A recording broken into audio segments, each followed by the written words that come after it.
Rain pounded the cracked pavement of downtown Chicago, the water rushing over concrete in tiny rivers. Alessandra clutched her daughter's hand tighter, her worn sneakers squelching through puddles as they hurried toward the bus stop. Her shift at the diner had run late again, and 5-year-old Maya was practically sleepwalking beside her. The screeching of tires against wet asphalt pierced the night air, followed by a sickening thud and the sound of metal crumpling. Alessandra instinctively pulled Maya behind a parked car, her heart hammering against her ribs as she peered around to see a black SUV careening into a narrow alleyway, pursued by another vehicle. Silence fell for several heartbeats before a man's pained groan echoed from the darkness. Despite every instinct screaming to walk away, Alessandra found herself moving toward the sound, Maya's small hand still clutched in hers. "Stay behind me, sweetheart," she whispered, her voice trembling with uncertainty. The alley reeked of gasoline and wet garbage, illuminated only by the distant glow of streetlights. Through the gloom, she could make out the crumpled form of a man sprawled beside the damaged SUV, his expensive suit soaked with rain and what appeared to be blood. His leg was bent at an unnatural angle, pinned beneath the vehicle's crushed door. "Please don't hurt me, I can't walk," the man begged, his Italian accent thick with pain as he raised a shaking hand. His face was partially obscured by shadows, but Alessandra could see the fear in his dark eyes as he tried unsuccessfully to free his trapped limb. Maya tugged at her mother's sleeve, her brown eyes wide with concern. "Mommy, the bad man is hurt," she whispered, pointing to the injured stranger. "You always say we should help people who are hurt, even if they're scary." Headlights swept across the entrance to the alley, and the injured man's expression morphed into pure terror. "They're coming back to finish the job," he hissed through clenched teeth, fumbling inside his jacket with trembling fingers. "Take my phone, call the number labeled Franco, tell him where I am." Alessandra hesitated only a second before grabbing the offered phone, pulling Maya deeper into the shadows as the approaching vehicle slowed near the alley entrance. Her fingers trembled as she found the contact, pressing it to her ear while cradling her daughter protectively against her chest.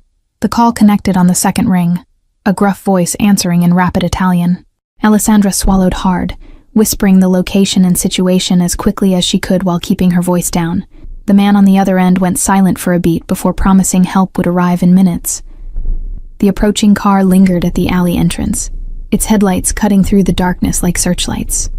Alessandra could make out silhouettes of men inside, seemingly debating whether to enter the narrow passage. Her pulse roared in her ears as she pressed herself and Maya against the cold brick wall, praying they wouldn't be seen. A police siren wailed in the distance, causing the car to suddenly accelerate away from the scene. Alessandra released the breath she'd been holding, her legs nearly buckling with relief as she emerged from their hiding place. The injured man was watching her with an expression she couldn't quite read, gratitude mixed with something darker, more calculating. "You should have run," he murmured, grimacing as he shifted his weight. "Getting involved with someone like me is dangerous, especially with your daughter." His gaze softened slightly as it landed on Maya, who was peering at him with undisguised curiosity from behind her mother's legs. A black car with tinted windows screeched to a halt at the alley's entrance, and 3 men in suits emerged, moving with practiced efficiency. They approached their injured boss with respectful deference, carefully freeing his trapped leg before helping him into the waiting vehicle. The smallest hint of vulnerability vanished from his face, replaced by a mask of cool authority. "Franco, ensure the woman and her daughter get home safely," the man commanded, his eyes never leaving Alessandra's face. "And bring them to the estate tomorrow. I'd like to properly thank the Good Samaritan who saved Victor Costello's life tonight." His words carried the weight of someone unaccustomed to having his orders questioned. As one of the men approached to escort them to a separate car, Alessandra felt a chill that had nothing to do with the rain. The name Victor Costello echoed in her mind. She'd seen it in newspaper headlines, heard it whispered by nervous customers at the diner. She'd just saved the life of Chicago's most notorious mafia boss, and somehow she knew her quiet life would never be the same again. The following morning dawned with gray skies and the insistent ringing of Alessandra's phone. Franco's voice was polite but firm as he explained that men had been seen watching her apartment building. "Mr. Costello insists you and your daughter come to his estate immediately for your own protection," he stated, leaving no room for argument. Alessandra's hands shook as she packed a small bag for herself and Maya, her mind racing through limited options. Their apartment was a sanctuary they had built after escaping Maya's abusive father 3 years ago. Leaving it felt like surrendering something precious, something safe. Maya clutched her favorite stuffed rabbit to her chest, as they were escorted to a sleek black car with windows tinted so dark they might as well have been painted. Her wide brown eyes darted nervously between her mother's tense face and the stoic driver who barely acknowledged their existence. The Costello estate sprawled across several acres outside the city, surrounded by an imposing stone wall and security cameras that tracked their car's approach. Wrought iron gates swung open automatically, revealing manicured gardens and a mansion that looked more like a fortress than a home. Victor Costello sat in a wheelchair on the mansion's wide veranda, his injured leg extended before him in a temporary cast. His piercing gaze followed their approach, calculating and intense despite the pallor of pain on his face. "The unlikely heroes arrive," he commented dryly as Franco escorted them up the steps. "I don't want your thanks or your protection," Alessandra stated firmly, gripping Maya's hand tighter. "We helped because it was the right thing to do, not to get involved in whatever dangerous business you're mixed up in." Her voice remained steady despite the fear churning in her stomach. A ghost of a smile touched Victor's lips as he leaned forward in his wheelchair. "Your apartment was visited by Donato's men last night, the same men who tried to kill me," he explained with clinical detachment. "You're already involved, Ms. Alessandra Reyes, whether you want to be or not." Maya slipped her hand free from her mother's grasp, approaching Victor with the fearless curiosity only a child could muster. "Does your leg hurt really bad?" she asked, pointing to his cast. "When I fell at the playground, my arm hurt for days and days until Mommy kissed it better." Something shifted in Victor's expression, a softening around the edges that transformed his face entirely for just a moment. "It does hurt," he admitted quietly, as if sharing a secret only with the little girl. "But I'm afraid your mother's kisses probably wouldn't help me much." A woman appeared silently in the doorway, introducing herself as Mrs. Davenport, the housekeeper. "I've prepared rooms for you both in the East Wing," she explained, her British accent crisp and efficient. "The grounds are completely secure, but I must insist you don't wander beyond them without an escort." As they followed Mrs. Davenport through marble hallways adorned with priceless artwork, Alessandra couldn't shake the feeling of being trapped in a gilded cage. Every window they passed revealed armed men patrolling the grounds. Every doorway seemed to hide watchful eyes monitoring their movements. Their rooms were adjoining suites of understated luxury, rich fabrics and soothing colors, furniture that probably cost more than Alessandra's yearly salary at the diner. Maya immediately ran to the window seat overlooking a garden filled with late-blooming roses and a small ornamental pond. "How long do we have to stay here?" Alessandra asked Mrs. Davenport quietly, careful that Maya couldn't overhear. The older woman's expression remained professionally neutral, but something like sympathy flickered briefly in her eyes before she turned toward the door. "Mr. Costello rarely allows outsiders into his home," she replied, her hand resting on the doorknob.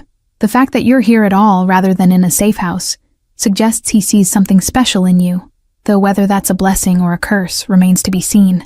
With those cryptic words, she slipped from the room, leaving Alessandra alone with her thoughts. Later that evening, as Maya slept peacefully in the adjoining room, Alessandra stood before the window watching raindrops trace patterns on the glass. She startled at the soft knock on the door, turning to find Victor himself in the doorway, maneuvering his wheelchair with practiced ease. "I couldn't sleep," he admitted, dark circles beneath his eyes testifying to the truth of his words. Pain medication never works quite as well as they promise. There was something almost vulnerable about him in that moment, the fearsome mafia boss replaced by a man fighting against physical weakness. Alessandra hesitated before inviting Victor inside, her instincts warring with unexpected compassion. She wheeled him toward the sitting area, noticing how he winced with each small bump despite his attempts to mask the pain. His presence filled the room with an intensity that made the spacious suite feel suddenly smaller. "Why were those men trying to kill you?" she asked directly, settling into the chair across from him. "I need to know what danger I've placed Maya in by helping you." Her eyes never left his face, searching for any hint of deception in his carefully controlled expression. Victor's fingers tapped against the armrest of his wheelchair, his jaw tightening momentarily. "The Donato family and I have a complicated history," he began, his voice dropping to a near whisper. 6 months ago, they orchestrated an attack that killed my younger brother and left me unable to walk. The revelation hung in the air between them, heavy with unspoken grief. The doctor said I might regain some mobility with intensive therapy, but the damage to my spine was severe, he continued, a flash of raw vulnerability crossing his features. The attack was meant to weaken our family's position, make us appear vulnerable to our rivals. Alessandra felt an unwelcome pang of sympathy as she recognized the mask he wore. She had crafted a similar one after fleeing Maya's father. "I understand putting on a brave face," she admitted softly. "After I escaped Jason's abuse, I couldn't let anyone see how terrified I was that he'd find us again." Victor's dark eyes sharpened with interest, studying her face with renewed intensity. "Maya's father," he stated rather than asked, his expression darkening when Alessandra nodded. "Where is he now?" The question carried dangerous undertones that made her shiver despite the room's comfortable warmth. "Prison, for now," she replied, wrapping her arms around herself protectively. 3 more months on a battery charge that should have been attempted murder. The bitterness in her voice surprised even her. She thought she'd buried that anger deep enough that it couldn't resurface. A heavy silence settled between them, broken only by the soft ticking of an antique clock and the distant rumble of thunder. 2 damaged people from different worlds, their scars invisible but defining every choice they'd made to survive. Victor's expression softened almost imperceptibly as he watched her.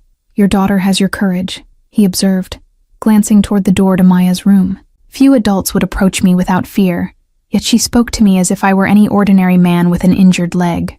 A ghost of a smile touched his lips, transforming his severe features into something almost handsome. Alessandra felt herself relaxing slightly despite her better judgment. "Maya sees the best in everyone. It terrifies me sometimes," she confessed, tucking a strand of hair behind her ear. "I worry that the world will take advantage of her kindness, that she'll be hurt by people who don't deserve her trust." Victor's hands gripped the wheelchair arms tighter, knuckles whitening momentarily. "I built walls to protect my family's empire, surrounded myself with armed men, and still the Donatos found a way to destroy what I loved most," he said bitterly. "Physical barriers mean nothing when betrayal comes from within." Morning light filtered through the curtains, painting golden patterns across the plush carpet as Alessandra blinked awake in confusion. She didn't remember falling asleep in the armchair, but a cashmere throw had been carefully draped over her. Victor must have covered her before leaving sometime in the night. The following days established an uneasy routine within the Costello mansion. Victor spent mornings with his physical therapist, afternoons in meetings behind closed doors, and evenings increasingly in their company. Maya's innocent chatter seemed to lighten something in him, breaking through layers of practiced coldness. Alessandra discovered the mansion's extensive library, losing herself in volumes of classic literature that had been mere titles in her community college courses. She was absorbed in Austin when Victor's wheelchair appeared silently beside her chair, a folder held carefully in his lap. "I had my people investigate Jason Miller," he stated without preamble, offering the folder with steady hands. "Your ex-husband's sentence has been reduced for good behavior. He'll be released next week, not in 3 months." The words fell between them like stones, shattering the fragile peace she had begun to feel. Alessandra's hands trembled as she took the folder, horror crawling up her spine like ice. Inside were documents detailing Jason's prison record, his upcoming release, and most terrifyingly, a recent letter where he'd written about finding my girls once he was free. The paper crumpled in her white-knuckled grip. "He'll never find you here," Victor stated with quiet certainty, his voice carrying the weight of a vow. "My security team has been briefed. Jason Miller will not set foot on this property." The intensity in his dark eyes sent a different kind of shiver through Alessandra, one she wasn't ready to examine. That night, unable to sleep, she wandered to the mansion's solarium where moonlight streamed through glass walls onto exotic plants. The soft hum of someone speaking drew her attention to Victor, seated in his wheelchair among the shadows, reading aloud from a battered copy of The Little Prince.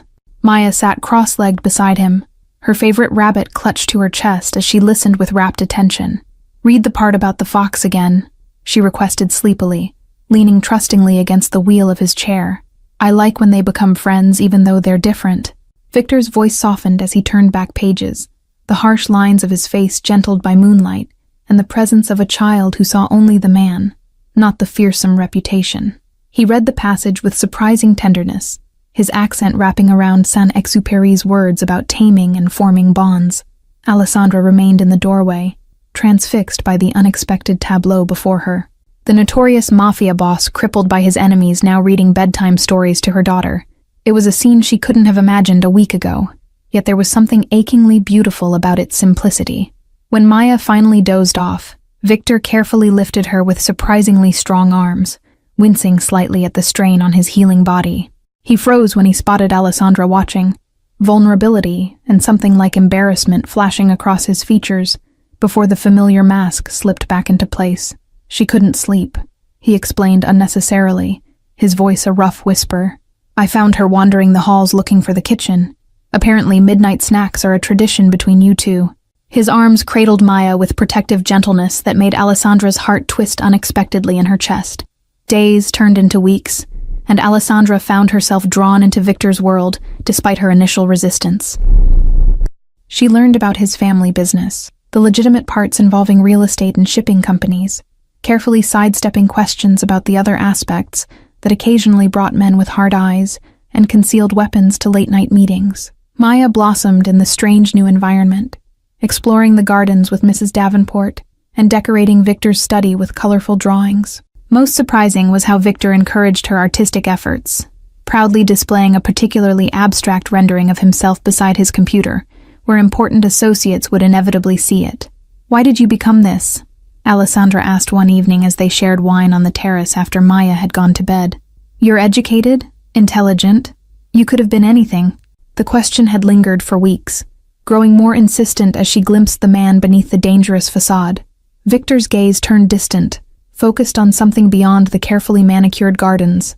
"My father built this empire from nothing after immigrating with empty pockets and big dreams," he replied, swirling the ruby liquid in his glass. "Family legacy is a powerful inheritance. It shapes you before you're old enough to choose another path." Alessandra thought of her own childhood, in a series of cramped apartments, her mother working multiple jobs after her father abandoned them. "I understand inherited burdens," she said softly, "but we still make choices about what to carry forward and what to leave behind." Victor studied her face in the fading light, something unreadable shifting in his expression.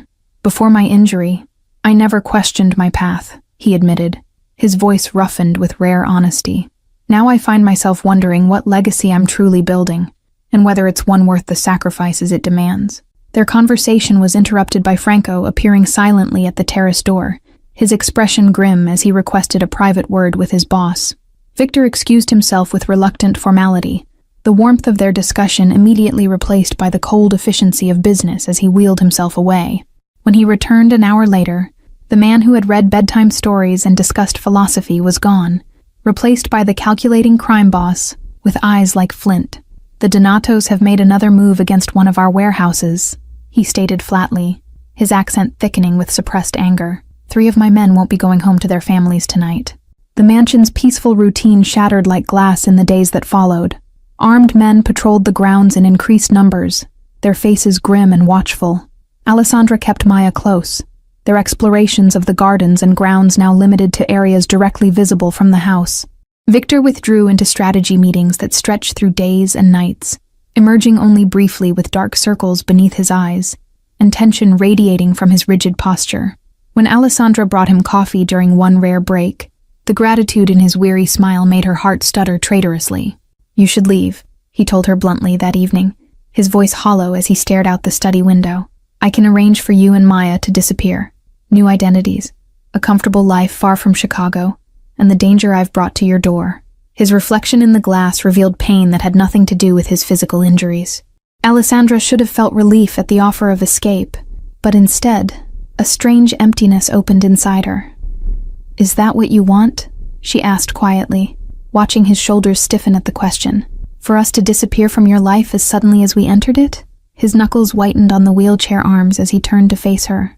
"What I want ceased to matter the day the Donatos took my ability to walk and my brother's life," he replied, bitterness lacing each word. "This war will only escalate, and I refuse to add a woman and child to the casualties my family has already suffered."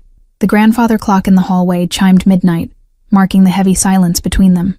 "Maya asks for you every night at bedtime," Alessandra finally said, her voice barely above a whisper. "She misses your stories, and the way you help her name the constellations from the solarium roof."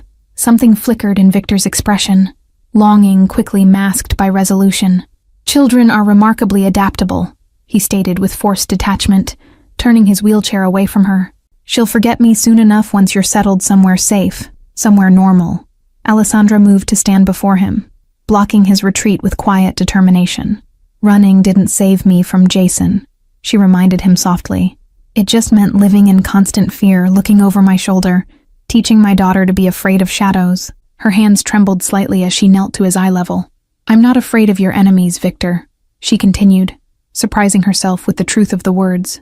I'm afraid of watching you surrender to bitterness, of seeing you lock away the man who reads French philosophy to a 5-year-old and debates classic literature with her mother until dawn. Victor's carefully constructed walls crumbled for a heartbeat, raw emotion flooding his features, as his hand rose involuntarily to touch her cheek. You should be afraid, he whispered hoarsely. The things I've done, the blood on my hands. I'm not the hero of this story, Alessandra. The sudden blaring of security alarms shattered the moment between them. Victor's expression transformed instantly to cold calculation as Franco burst through the study door, gun already drawn. Perimeter breach on the east side, he reported tersely. At least 6 men, heavily armed. Donato's signature approach. Victor's hands flew to the desk drawer, retrieving a handgun which he checked with practiced efficiency. Get Alessandra and Maya to the panic room, he ordered Franco. All vulnerability vanished from his face and voice. Standard protocol. No one enters without my direct authorization. What about you? Alessandra demanded, fear clawing at her throat, as security personnel rushed past the open door, weapons ready. Victor's smile was grim as he unlocked the brakes on his wheelchair, determination hardening his features into something almost unrecognizable. It seems I'm tired of hiding behind these walls, he replied quietly, sliding the gun into his jacket. Perhaps it's time Donato discovers that a wounded lion is still a lion.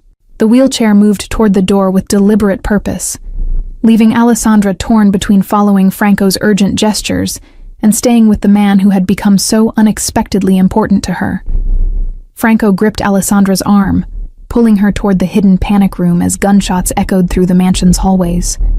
Maya was already inside, clutching Mrs.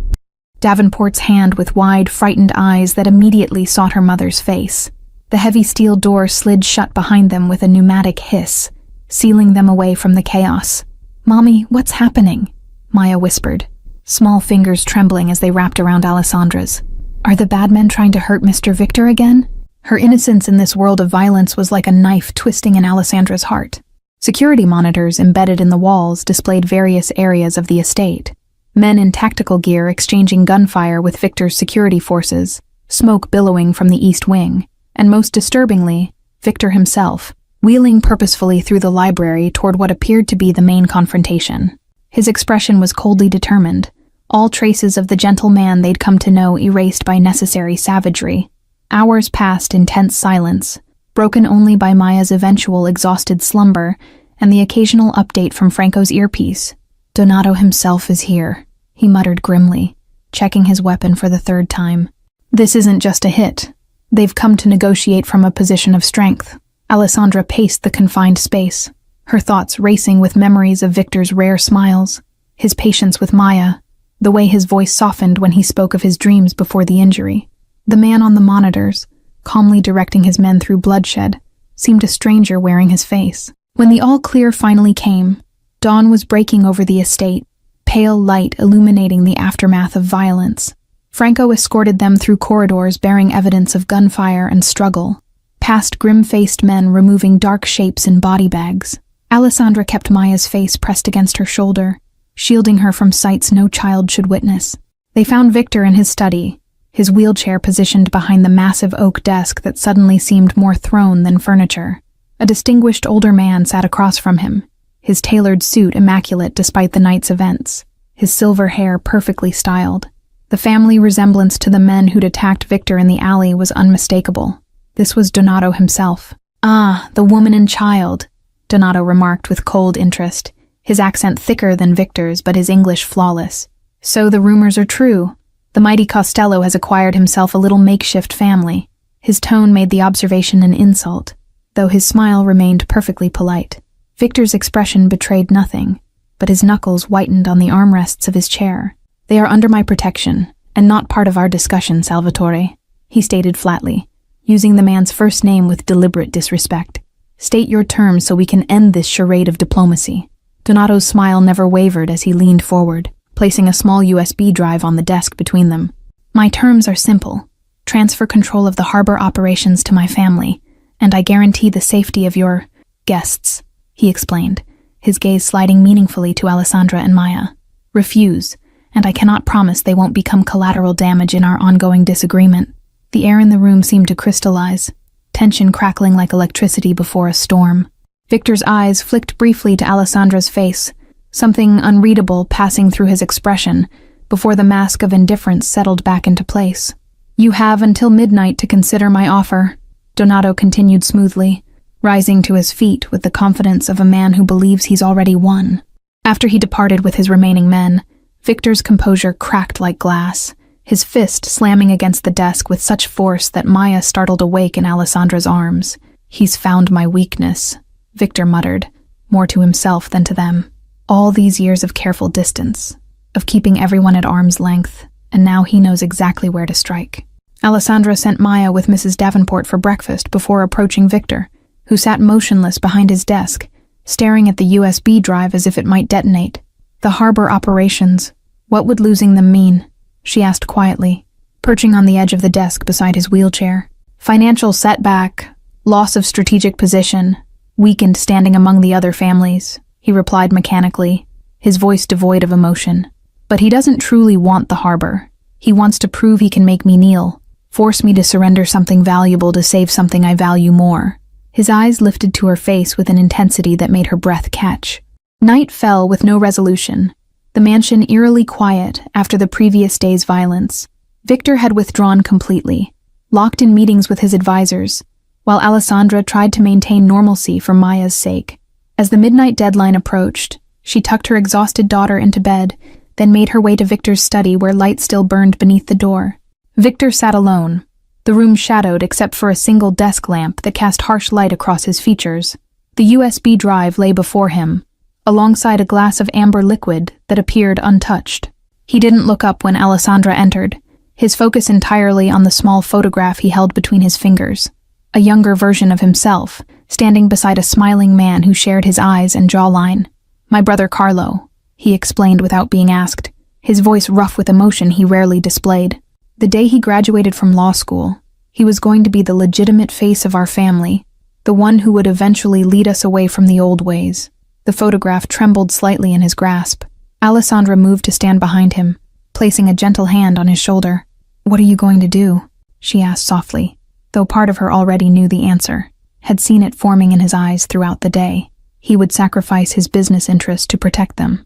The ruthless crime boss would surrender to save a woman and child who had inexplicably become important to him. "I've made arrangements for you and Maya," he replied, carefully setting the photograph aside. "New identities, a house in Seattle, enough money that you'll never need to worry about finances again." His hand reached up to cover hers where it rested on his shoulder, his skin warm against her fingers. A sudden explosion shattered the night, the force of it rattling windows throughout the mansion. Victor's head snapped up, expression shifting instantly to alert calculation. "They're early," he murmured, reaching for the drawer where Alessandra knew he kept his gun. Franco should have... The study door burst open, Franco stumbling through with blood seeping from a wound in his shoulder. "Betrayal," he gasped, collapsing against the doorframe. Someone disabled the perimeter alarms. They're already inside. His eyes met Victor's with desperate urgency. "The panic room! Get there now!" Victor's wheelchair moved with surprising speed as he grabbed Alessandra's wrist, pulling her toward the hidden passage behind the bookshelf. "Maya!" she gasped, trying to turn toward the hallway that led to her daughter's room. The sound of gunfire and shouting grew louder, chaos erupting throughout the mansion. "Franco will get her," Victor assured her, his grip unyielding as he pressed the mechanism that revealed the secret corridor. "We have protocols for this. She'll meet us in the safe room." The certainty in his voice steadied her briefly, until another explosion rocked the building. Closer this time, plaster dust raining from the ceiling. Alessandra wrenched free of his grasp with sudden determination. "I'm getting my daughter," she stated, backing away from him with resolution hardening her features. "I won't hide while she's in danger." Before he could protest, she was running down the hallway, instinct overriding fear as she navigated toward Maya's room. The corridor was filled with smoke, making her eyes water and lungs burn as she pressed forward. Gunshots echoed from the main foyer, punctuated by shouts in Italian too rapid for her to translate. Crouching low, she reached Maya's door, relief flooding her when she found her daughter huddled beneath the bed, frightened but unharmed. "Mommy's here, baby," she whispered, pulling Maya into her arms. "We need to be very quiet and brave now, okay?" The little girl nodded against her shoulder, her small body trembling. Alessandra peered cautiously into the hallway, trying to remember the route to the panic room that Franco had shown them after the first attack. They had almost reached the hidden elevator that would take them to safety when heavy footsteps sounded behind them. Alessandra pushed Maya into a darkened alcove, placing herself between her daughter and the approaching danger. A tall figure emerged through the smoke, the resemblance to Donato unmistakable in his features, his son, whom Alessandra had glimpsed briefly during the earlier confrontation. "Well, what do we have here?" he drawled, gun held casually at his side as he spotted them. Costello's little pets trying to escape. His smile didn't reach his eyes as he raised the weapon, aiming it directly at Alessandra with cold precision. "Nothing personal, sweetheart. Just business." What happened next seemed to unfold in slow motion. Maya's terrified cry, the gun swinging toward the sound, and Alessandra's body moving on pure maternal instinct. She lunged forward with a ferocity she didn't know she possessed, catching the man off guard as she slammed into his midsection with all her strength. The gun discharged, the bullet embedding itself in the wall as they crashed to the floor together. Alessandra fought with desperate fury, clawing and striking at any vulnerable area she could reach. "Run, Maya!" she screamed, managing to slam her elbow into the man's throat as he struggled to regain control of the weapon. Victor appeared at the end of the hallway, propelling his wheelchair forward with powerful strokes of his arms. His face transformed with rage when he saw the struggle before him, his hand already raising his own weapon with deadly intent. The gunshot echoed deafeningly in the confined space, and Donato's son collapsed, a look of surprise frozen on his features. "Are you hurt?" Victor demanded, wheeling closer to where Alessandra knelt, gasping for breath. Before she could answer, his expression changed to one of horror.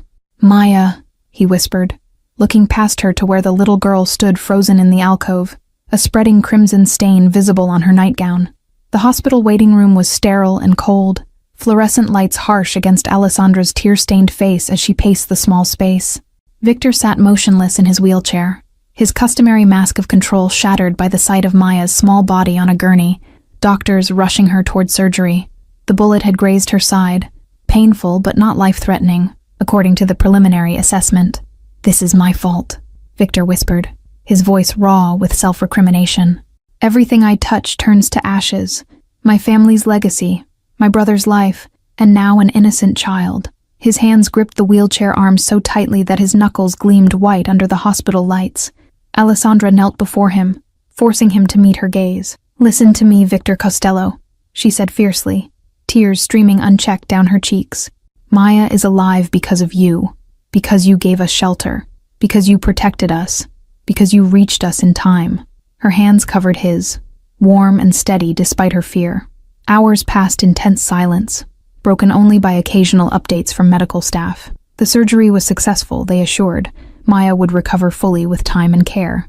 When they were finally allowed to see her, the sight of her small form dwarfed by the hospital bed broke something in both of them. Victor remained in the doorway, hesitant to approach, as if fearing his presence might somehow cause more harm. Alessandra sat at Maya's bedside, gently stroking her daughter's hair as the child drifted in and out of sedated sleep. When Maya's eyes finally focused clearly, her first whispered question was unexpected. "Where's Mr. Victor? Is he okay?" At those words, something shifted in Victor's expression, resolve crystallizing in his eyes as he finally moved his wheelchair to the bedside. "I'm here, little one," he said softly, reaching out to take her tiny hand in his. "And I've made an important decision while you were sleeping." His gaze lifted to meet Alessandra's questioning look over Maya's head. "The Donato family's operations have been dismantled," he stated with quiet certainty. "My contacts in law enforcement received anonymous evidence of their criminal enterprises this morning, including proof of last night's attack." The implication hung in the air between them. Victor had sacrificed his own immunity to ensure their safety. Alessandra's breath caught in her throat as she understood the magnitude of what he had done.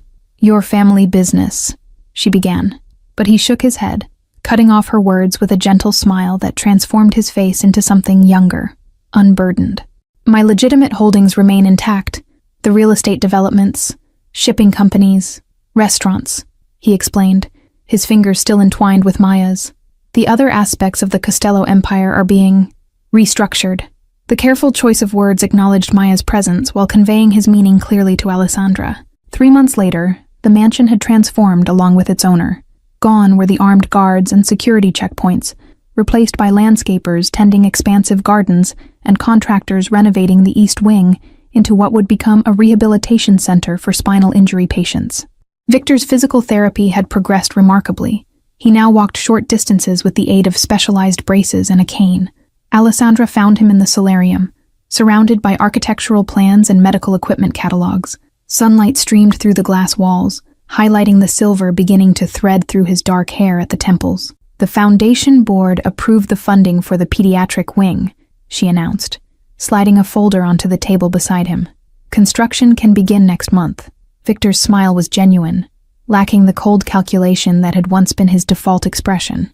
Carlo would have approved of this legacy, he mused, reaching for Alessandra's hand. He always said our family name should stand for something beyond fear and power. The gold band on his finger caught the light as his fingers intertwined with hers. Maya burst into the room with the boundless energy of a fully recovered 6-year-old, waving a brightly colored drawing. "Look what I made for my new room," she exclaimed, presenting her artwork with flourishing pride. The crayon illustration showed 3 stick figures standing before a house: a tall woman with a smile, a smaller girl with curly hair, and a man with a cane, all holding hands beneath a radiant sun. Victor lifted her onto his lap with practiced ease, his strength returning more each day along with his hope for a future he'd once thought impossible. "It's beautiful, little lioness," he murmured, using the nickname that had stuck after nurses commented on Maya's fierce determination during recovery. "Shall we hang it in the family gallery alongside the Renaissance paintings?" As evening fell, they stood together on the mansion's veranda, watching fireflies emerge like floating stars above the gardens. Victor's arm circled Alessandra's waist, his weight partially supported by the cane at his side. "When you found me in that alley, I was a man broken in body and spirit," he said quietly, his voice carrying in the peaceful stillness. "I never imagined that saving me would transform all our lives." Alessandra leaned into his embrace, remembering the frightened woman who had once fled from an abusive relationship with nothing but her daughter and desperate courage. "Sometimes family isn't something you're born into," she replied, watching Maya chase fireflies across the lawn with delighted laughter. "It's something you build one act of kindness at a time." Bye. Thank you all for following this story. If you enjoyed it, please write in the comments where you're watching from, and don't forget to like, subscribe, and share this video, as your support is important for me to continue creating content here.